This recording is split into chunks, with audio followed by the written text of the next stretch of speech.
Hi guys, it's Mary with Big on Books. Today wanted to film a video because one, I haven't done a video in a little while, and two, I wanted to do a wrap up because I haven't done a wrap up in I don't know how long. And even though I say I don't like TBRs, I never really stick to them. I'm more of a mood reader. I just wanted to do a TBR for this month because these are books I feel like I have to finish this month. So let's get into it. So the first book I read is Life and Death, and I finished this on August 2nd. And I know this not only because Goodreads told me, but because Midnight Sun came out on August 4th. And so I wanted to finish this book before Midnight Sun came out. And I didn't necessarily finish the book because on the other half is Twilight, because I have that like 2-in-1 edition. But I really liked this. I liked how every character except for Bella / Bo's parents kind of swapped. It got a little hard sometimes because you just have a mental image of everybody in your mind and then you suddenly have to switch it, especially if you've read Twilight several times. You just kind of have to switch everything. So, I mean, I liked it. I liked how she changed some things. Even in her prologue, she said, yeah, like most of the dialogue is still there, but things aren't clunky. And like I made some changes that needed to be changed. And there was a surprise in the book too. I think I like actually Life and Death more than I do Twilight just because of the change. Or if you know of the change, you know what I'm talking about. So I really liked it, and I would definitely recommend it if you don't. If you haven't already read it, it's a really great read, even though it's Twilight again. So the next book is really a graphic novel kind of bind up. It's Belle Beast Hunter. And this is one of those Zenoscope bind ups I was talking about in my graphic novel recommendations. It's one of those ones where like the girl's really badass and it's kind of a reimagining. But it's a little bit gory. So I read this because I love Beauty and the Beast and I wanted to see what Zenescope did with it. Because Belle, Beast Hunter, oh my gosh, okay, we're gonna see how this goes. Amazing. There was a twist in it I really liked. I was like interested in every single like piece about how like everything was working and who like was there going to be code names and who like was going to be Cogsworth and who was going to be Lumiere and who was going to be all these people. And the outfit, oh my god, the outfit was so amazing. Definitely check this book out.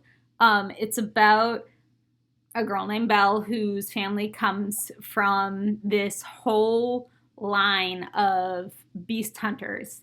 And so she has to go out into the night like a vigilante and like have all of these like adventures and round all these up, these like mythical creatures.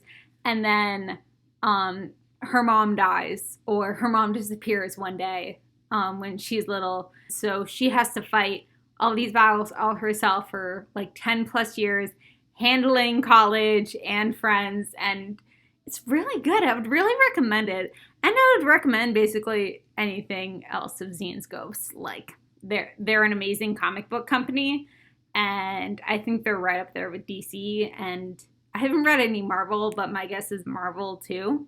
And then the next series I read, I only have 6 and 7, but I read volumes 4 and 5. So I read volumes 4 through 7 of Nisekoi False Love, which is the manga series I've been most excited to be reading this month, um, which is, I've talked about it before, but for those of you who don't know, it's about a boy and girl who are the heirs to their respective Yakuza families in Japan. And so to avoid an all-out city war, they have to pretend to be dating. And so there's a twist. Like the boy Raku made a promise 10 years ago to this one girl that he'd that they'd meet again. And so it's just him liking one girl, trying to figure out who that girl is, all the while he's trying to fake date another girl. And all of their friends are like trying to figure out what's going on. And I'm up to volume 8. I haven't read it yet. But I definitely would recommend this series if you're looking for a funny kind of manga read. There are 25 volumes, so I can't wait to read volumes 8 through 25. And I think that's going to be the most volumes of a manga I have ever read. And coincidentally, the September TBR. And I know I didn't read a lot of in August. A lot of stuff was going on, but September hopefully will be better. September, we have volume 8 of Nisekoi. I'm so excited for this. I'm still not out of the anime series. I think I'm in like season 2, a little almost to the part where I am in the anime in season 2. So I can't wait to get past that to see what else happens because, dear God. But I'm really excited for this. This seems like the Valentine's Day one, which is going to be very interesting. So we're going to read that along with the manga kind of edition in between these. I reserved a copy of the first Pretty Guardian Sailor Moon manga, and I am so excited to read Sailor Moon. It was a 90s staple growing up in like the anime world. I was not a huge watcher of Cartoon Network back then, besides like Cowardly Dog and Johnny Bravo, maybe once in a while Codename Kids Next Door and Teen Titans. But like I was more Disney and Nick back in the 90s. And I wasn't really one to watch cartoons that weren't on Disney and Nick and late night Cartoon Network. So I never really grew up with Sailor Moon. The closest I got to was the original Pokemon and Batman. And Batman, I didn't watch a lot. So I kind of started watching the original 90s Sailor Moon a few days ago, and I couldn't get past episode 5. I'm very like frightened to say this right now because I couldn't get past episode 5. There was just so much filler. So I knew there was a new one that came out a few years ago, and I was just like, should I start with this one? And then I read, oh yeah, the 90s one is like 200 episodes and 3 movies. It like does basically the entire story, but there's a lot of filler. Like, and the reboot is closer to the manga, and so there's like 9 episodes in between what we get from the 90s version to actually getting story, and I'm just like, okay, we're gonna go with Crystal. We're gonna go with Sailor Moon Crystal because it's actually closer to the manga. So I'm watching Crystal right now. I may go back and watch 90s. I just don't know if I can stand 200 episodes, and a lot of it or some of it is going to be filler. I'm not huge on filler episodes, which is why I don't really watch lots and lots of seasons of anime, which I should probably take back because I've watched like 5 seasons of Sword Art Online. but at the same time, 200 episodes, and season 1 has 46 episodes already. Ugh.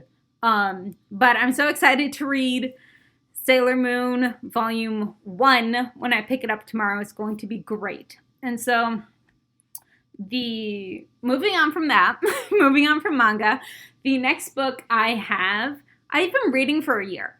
I just have not been in the mood to read this, and I saw Rick Riordan, and I got this book at his meet and greet, which really wasn't a meet because he stood on a stage, but it's a signed book of The Tyrant's Tomb. Now, this is book 4. We have book 5 coming out next month, The Tower of Nero. I need to finish this book, and I am like 100 pages in.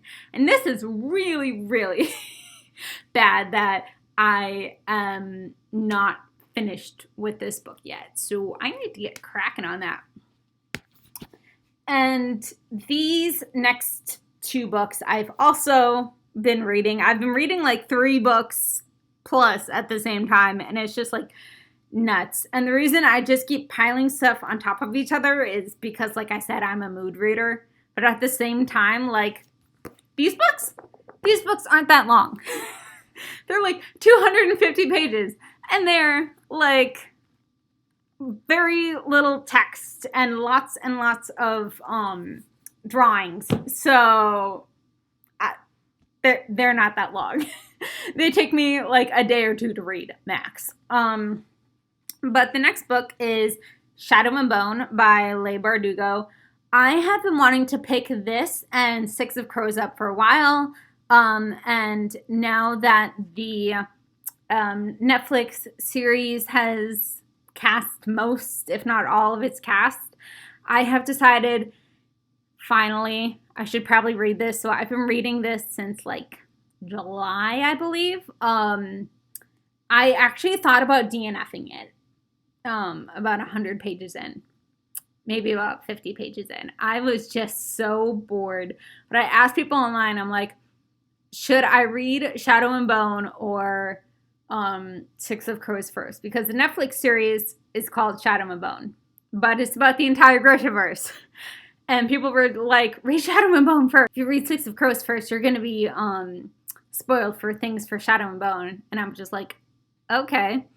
Even though I've heard that, like, Shadow and Bone isn't, like, the greatest. I pushed onward. To be honest, I probably would not have pushed onward if it wasn't for the fact that this was a birthday gift and I didn't want to DNF a birthday gift. It got better. I mean, I'm still reading it. I'm, like, on page 200 or something out of 350 something. I'm excited to finish it. I'm not entirely sure if I'll read book 2, but it's good so far. So I'm glad I continued on with it, but I'm more kind of excited to read the Six of Crows duology. So I might just finish that and then finish the first book and then read Six of Crows. Because at this point, I really don't care if I'm going to get spoiled. Then the last book I was so excited for. I'm just like, I am going to read this within like a week. And then I picked it up the day of and I saw how big this thing was. And me and my friends for this website I write for were talking about it. And we just saw how big this book was. And we were just like, oh my God.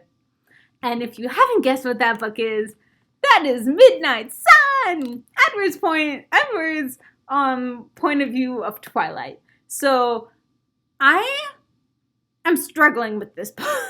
And I know other people have struggled with this book too.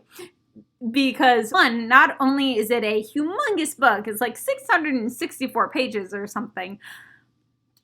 It gets a little bit tedious at times. I'm only about 160 pages in, and I have been reading it for a month. Yeah.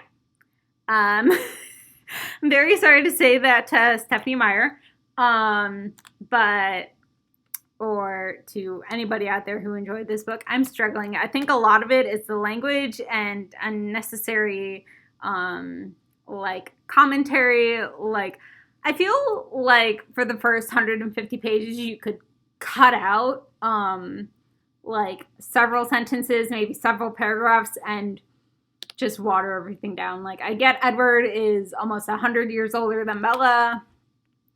I mean, I get that. He's had more life experience. We have more backstory to him. I just can't stand him at times. And also, I hate the Rosalie bashing. Like, let's be honest here. Like, Rosalie may be self-centered at times, but she went through a lot. So I'm not up for the Rosalie bashing. So I'm kind of hating Edward right now, and it's just not going well. So we're gonna finish this just because I basically like begged like to go to Barnes and Noble because I can't drive.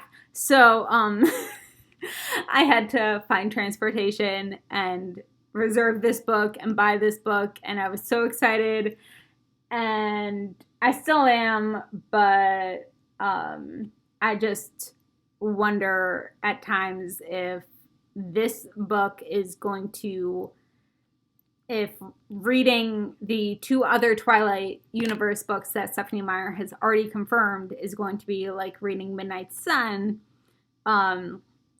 whereas am I that interested in it anymore, or what's going to happen? Because I still love Twilight, but at the same time, it's like, it's been like 13, 12 years. It's been 5, 6 years since the last movie came out, maybe a little bit more, 7, I don't remember. But I am going to finish this. Maybe not this month, but I will eventually finish it. So, I want to know what you guys think of my 5-book TBR. Do you think it'll be easy? Do you think it'll be hard? Personally, I think it'll be somewhere in between, where I will finish Shadow and Bone and the 2 manga novels, and maybe get partway into further into Midnight Sun, and very small chance I'll finish Tyrant's Tomb, but I'm pulling for that. I'm pulling for that really hard. But I will talk to you guys later, and I can't wait to film another video. Bye!